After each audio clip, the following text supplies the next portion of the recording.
Madam President. Senator from Nebraska. Thank you, Madam President. Madam President, I rise today to join my colleagues in opposing the Biden administration's anti-energy policies, from the EV mandate to the so-called Clean Power Plan 2.0.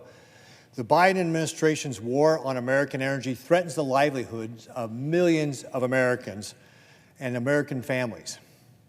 Let's start with the EPA's delusional and reckless electric vehicle mandate.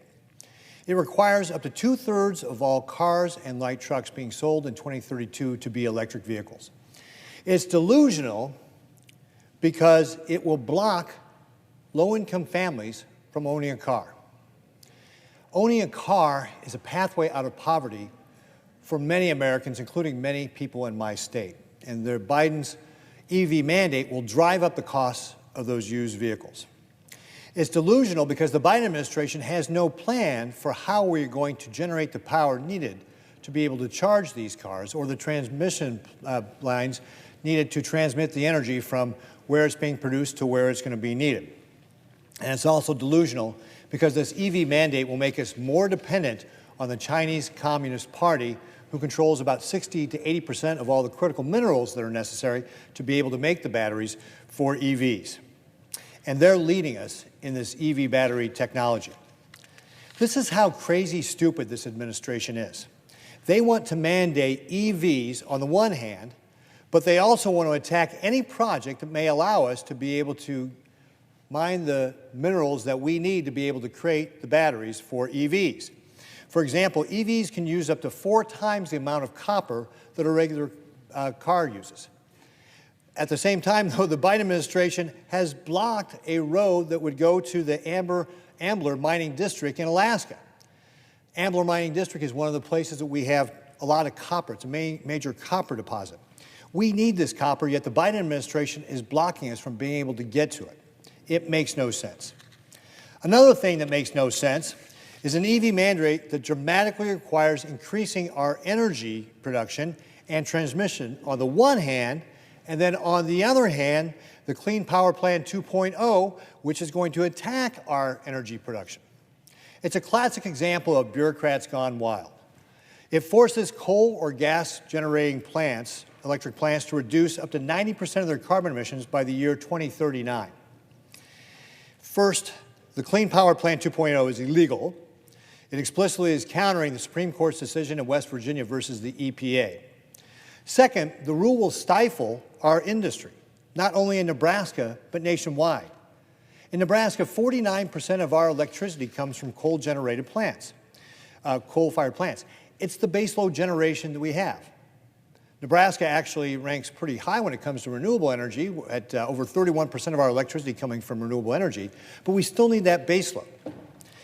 Nebraska in 2022 also ranked number 3 nationwide for the most amount of industrial electricity customers of any state, just ranked behind Texas and California with regard to those industrial consumers of electricity. Fossil fuel plants generate about 60% of U.S. electricity nationwide, and coal contributes about 16.2% of all the electricity in this country. Under this rule, more than 78% of coal power plants would have to retire between the years 2028 and 2040. And coal remains that primary source of electricity in 18 of our states. And currently, a quarter of the existing 200 plants are scheduled to retire within the next 5 years. We don't have enough new plants coming online to be able to replace the power that is coming offline. It will close down, this plan will close down the reliable and affordable fossil fuel plants, and American consumers will end up paying the price. Again, for us in Nebraska, when you're driving up these costs, you're hurting our families and, of course, our businesses that create the jobs that allow families to be able to send their kids to school, go on the family vacation, or so forth. The EPA does not have the authority, the legal authority, to force a complete shift in energy production through bureaucratic fiat. But the Biden administration doesn't care, and they're going ahead with it anyway. The Biden administration's anti-energy agenda doesn't just stop there. President Biden's imposed moratorium on new oil and gas leases is also an attack on our energy system. The administration has slow-walked these permits for new construction and added new layers of bureaucracy that hinder job-creating energy projects. Instead of supporting high-skill, high-wage jobs, this administration has prioritized the interests of coastal elites and radical environmentalists. They would rather see fossil fuel plants closed and thousands of workers lose their jobs than stand up to these activists. This appeasement of the far-left radical environmentalist wing of the Democrat Party is wrong. It must stop. We must reverse course. We must have some common sense. I'm here today to join my colleagues in standing up for American energy, for American workers, and for our way of life. Together, we're going to do all we can to overturn this anti-energy agenda through Congressional Review Act legislation and other means. We're going to support an all-of-the-above energy strategy. We're going to continue to fight to make sure our workers remain employed, our communities remain prosperous, and our nation remains energy independent. With that, thank you. Madam President, I yield my time.